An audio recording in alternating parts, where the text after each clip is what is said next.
دیکھیں بات اگر شیطان بھی کرے اور بات اچھی ہو تو اس کی بات مان لینی چاہیے۔ یہ جو آیت الکرسی ہم پڑھتے ہیں اس کے پیچھے پورا ایک واقعہ ہے۔ یہ نبی کریم صلی اللہ علیہ وسلم نے ایک صحابی رضی اللہ تعالیٰ عنہ کو کچھ کھجوریں عطا فرمائی اور اسے کہا کہ یہ تمہارے پاس امانت ہے۔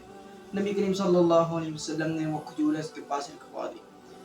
جو صحابی رضی اللہ تعالیٰ عنہ تھے انہوں نے کھجوریں اپنے پاس رکھ لی۔ اسی رات ایک چور آیا تو وہ چوری کر کے جانے لگا تو صحابی نے اسے پکڑ لیا۔ اس چور نے آگے سے کہا کہ میرے بیوی بچے بھوکے ہیں۔ اس نے بہت سی باتیں آگے سے بتائی۔ صحابی کو ان پر ترس آ گیا، صحابی نے انہیں جانے دیا۔ پھر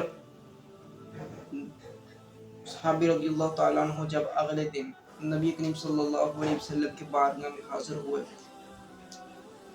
تو نبی کریم صلی اللہ علیہ وسلم کو عرض کی کہ حضور کل رات اس طرح میرے ساتھ واقعہ ہوا، ایک چور آیا، اس نے چوری کی، جانے لگا تو اس نے اس طرح باتیں کی، مجھے اس پر ترس آ گیا، میں نے اسے جانے دیا۔ دوسری رات بھی ایسا ہوا، لیکن اگلے دن جب اس نے نبی کریم صلی اللہ علیہ وسلم کو بتایا نا اس صحابی نے، تو نبی کریم صلی اللہ علیہ وسلم نے فرمایا وہ کل رات پھر آئے گا۔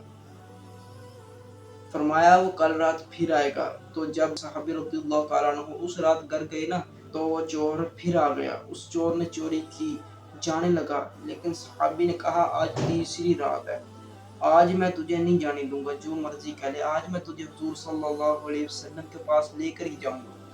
تو صحابی رضی اللہ تعالیٰ عنہ نے اسے اس طرح کہا، تو جو وہ شخص تھا اس شخص نے کہا کہ میں تجھے ایک عمل بتاتا ہوں، لیکن اس کی شرط یہ ہے کہ تم مجھے جانے دو گے، مجھے نہیں پکڑو گے۔ صحابی نے کہا ٹھیک ہے۔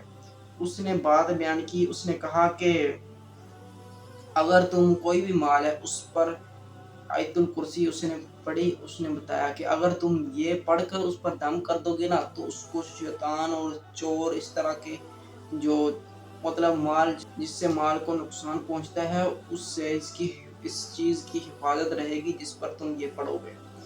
صحابی نے اسے جانے دیا۔ اگلے دن جب صبح ہوئی تو صحابی رضی اللہ تعالیٰ عنہ نبی کریم صلی اللہ علیہ وسلم کی بارگاہ میں گئے۔ صحابی رضی اللہ تعالیٰ عنہ نبی کریم صلی اللہ علیہ وسلم کو بیان فرمایا، رات وہ چور پھر آیا تھا، اس چور نے اس طرح مجھے باتیں بتائی اور پھر میں نے اسے جانے دیا، کیونکہ اس کے ساتھ شرط طے ہوئی تھی کہ میں تجھے باتیں بتاؤں گا تو مجھے جانے دے گا۔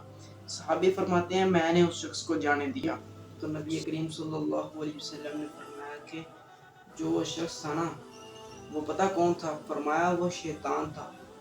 فرمایا اگرچہ وہ شیطان تھا لیکن بات اس نے پتے کی بتائی ہے۔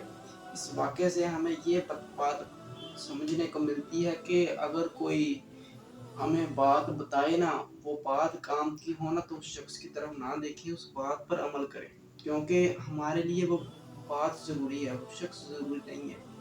ہمیں اچھی بات چاہیے، جو اچھی بات ملے اس پر ہمیں عمل بھی کرنا چاہیے۔